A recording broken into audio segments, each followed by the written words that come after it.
Sekarang kan fluktuatif ya Pak, berkembangnya sangat intens sekali gitu. Apalagi jurnalis ini harus mengikuti perkembangan media digital sekarang ini. Nah, untuk menghadapi media digital yang terus berkembang dalam informasi dan komunikasi, jurnalis media online ini untuk akses ini sebenarnya bisa dipelajari, maksudnya setelah menjadi jurnalis nih, apakah ada akses dari perusahaan sendiri untuk mempelajari itu atau bagaimana sistemnya di dalam perusahaan itu? Lalu kombinasinya dengan multimedia, tentu pasti ada kombinasi dong dengan multimedia. Nah, kombinasi yang seharusnya itu dijalankan dengan benar itu seperti apa, Pak? Terima kasih. Oke, bagus ya, bagus Melan. Ya, pertanyaan sangat bagus. Jadi pada prinsipnya, jadi banyak ya organisasi, ada namanya Ikatan Wartawan Online, IWO. Ya, ada itu. Sudah sejak 2017 itu sudah ada namanya Ikatan Wartawan Online. Coba bayangkan aja ya. Kemudian juga Dewan Pers itu mengeluarkan pedoman dalam pelaksanaan teknis, salah satunya dalam pembuatan pemberitaan. Ya. Jadi teknologi digital dan cybercrime dalam media online itu memerlukan pedoman. Pedoman itulah sebagai dasar undang-undang, sebagai dasar penyebaran pemberitaan. Nah, bagaimana membuat berita yang bagus dan benar harus sesuai dengan pedoman. Jadi harus sesuai dengan pedoman. Itu yang terpenting. Ya. Karena media online itu tidak dimiliki oleh media cetak ataupun media televisi. Ya. Di samping itu media online juga harus melakukan verifikasi. Tadi saya sampaikan bahwa verifikasi dalam media online ya, itu harus dilakukan sebelum berita itu menyebar. Ya. Dari mana sumbernya? Ya. Dari mana dasarnya? Dari mana mengambil narasumbernya dan sumber beritanya? Itu harus ada verifikasi. Sesuai tidak dengan ketentuan-ketentuan pedoman penulisan media online. Ya. Itu yang penting adalah sesuai dengan pedoman. Itu Melan. Pedoman itu harus dipahami betul. Tadi salah satunya adalah verifikasi berita. Ya. Kemudian sumber berita itu harus punya kredibilitas. Memastikan kredibilitas sumber berita itu sangat penting. Ya. Dan kompeten sesuai dengan bidangnya.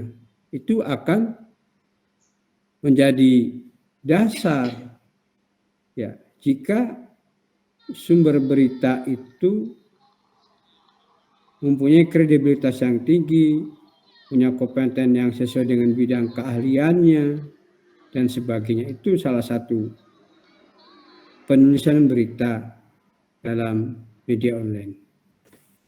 Itu seperti itu Melan. Ya. Kemudian juga pertanyaan, apakah media online itu merupakan sarana informasi yang cepat dan tidak terbatas ruang dan waktu?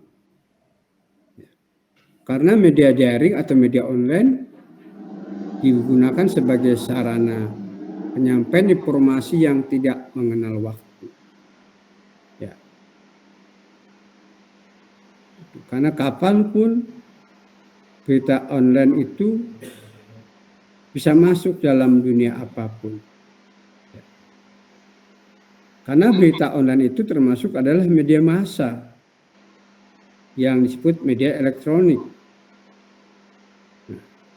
Sebagai medium komunikasi massa memberikan peluang penyebaran informasi yang jauh lebih luas dan merata kepada masyarakat yang menggunakan alat-alat komunikasi mekanisme seperti surat kabar, film, dan sebagainya. Seperti kita punya handphone saja, sudah bisa menjadi sebuah media penyebar informasi. Namun apakah bisa dipertanggungjawabkan sesuai dengan undang-undang atau seperti apa? Ya. Karena kebutuhan media online itu sudah menjadi kebutuhan masyarakat. Ya.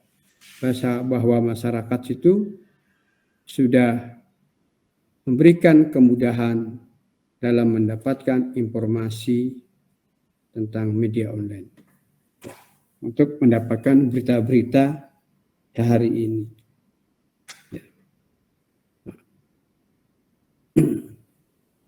Selama kita mengikuti pedoman yang dikemukakan oleh Dewan Pers, maka berita itu akan memberikan dampak yang positif pada penulisnya, kepada medianya, ya, pada masyarakat semuanya. Ya, itu. Karena media online itu banyak sekali dikonsumsi oleh masyarakat tentunya. Ya. Jadi masyarakat bisa memilih mana media-media yang dapat dikonsumsi berita-beritanya, dia bisa memilih. Ya. Itu seperti itu, Melan. Jawaban saya, kesimpulannya bahwa bekerja, menulis sesuai dengan pedoman yang dilakukan oleh Dewan Pers. Itu seperti itu. Ya. Melakukan verifikasi, kita bukan hanya dalam cepat memberitakan berita, tapi tepat dan cepat, dan ada verifikasi. Ada pertanggungjawaban dalam pemberitaan media online. Itu seperti itu. Oke, ada lagi, silakan. Ya, terima kasih Pak atas jawabannya Pak. Boleh satu lagi nggak Pak saya bertanya? Ya, silakan. Mengingat ya Pak, setelah terjun ternyata ke lapangan itu agak sedikit sulit juga ya, apalagi terhadap tanggapan masyarakat terkait wartawan gitu. Nah, apakah sebenarnya setiap perusahaan itu memang harus mempunyai payung hukum, apalagi perusahaan media ya Pak? Tapi saya lihat beberapa ke belakang, beberapa wartawan ada yang dibredel dan lain sebagainya. Apalagi waktu itu ada kasus Tempo ya. Kalau tidak salah redaktur pelaksananya dipenjara dan didenda berapa miliar gitu. Nah, apakah memang itu ditanggung oleh perusahaan atau wartawannya sendiri yang menanggung itu, Pak? Dalam pedomannya itu bagaimana? Jadi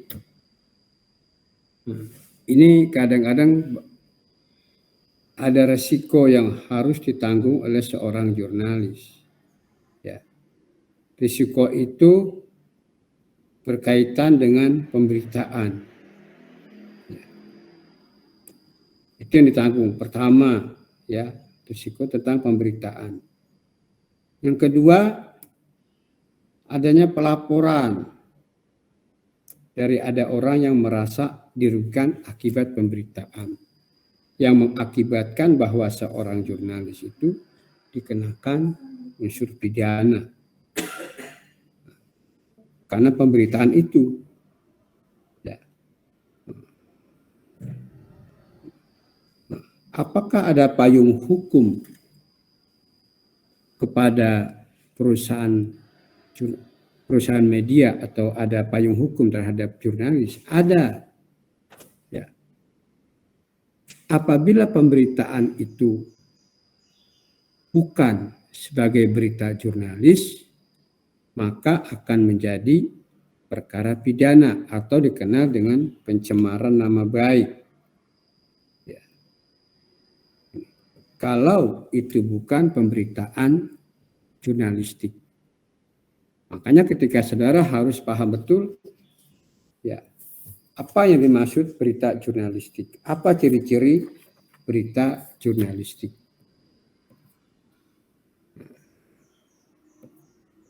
Apa ciri-ciri berita jurnalistik itu? Namanya kita ada bahasa jurnalistik. Ya. Kalau pemberitaan itu adalah atau bahasa jurnalistik, maka pelaporan yang berkaitan tentang pencemaran nama baik itu harus dengan Undang-Undang Nomor 40 Tahun 99 bahwa Dewan Pers lah yang akan melakukan verifikasi tentang pemberitaan itu. Ya.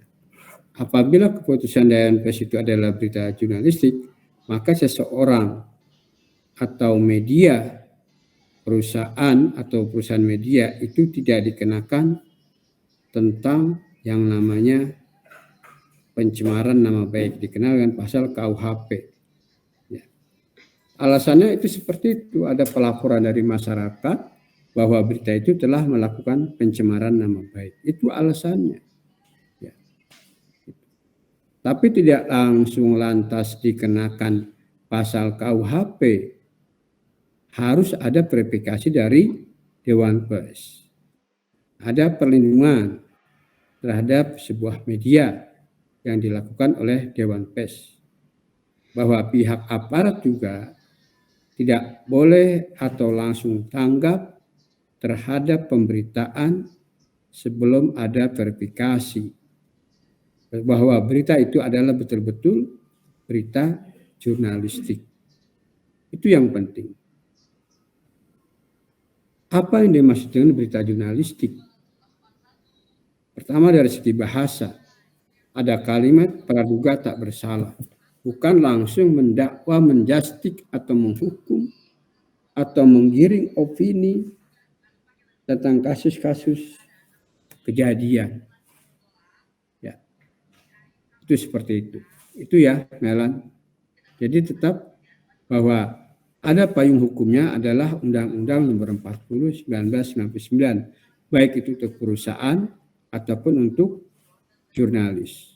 Itu payung hukumnya, dasar hukumnya itu. Tidak boleh ada kriminalisasi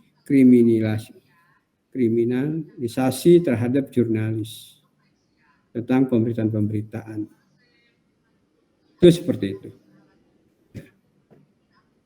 Ya Pak, terima kasih Pak atas semua jawabannya Pak. Iya. Terima kasih Pak.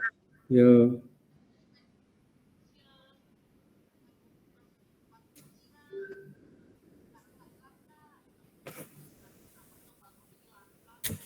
Jadi itu ya tentang yang namanya pemberitaan online, media, siber. Ya. Ya. Jadi harus ada atau saudara harus mengenal namanya pedoman-pedoman. Nanti akan saya kirim apa itu pedoman media jurnalis online seperti apa yang dikeluarkan oleh Dewan Pers. Saya katakan bahwa Dewan Pers itu melindungi seluruh elemen jurnalis ya dengan payung hukumnya Undang-Undang Nomor 40 Tahun 1999 tentang pers dan kode etik jurnalistik. Ya. Termasuk ada Asosiasi Media Siber Indonesia. Ya. Ada Ikatan Wartawan Online. Ini sudah ada semua sejak 1917. Itu wartawan online. Ada. Jadi bukan hanya wartawan online, digital, ya, kemudian cetak dan sebagainya. Oke, saya rasa cukup sampai di sini pertemuan hari ini. Kurang lebih mohon maaf. Assalamualaikum.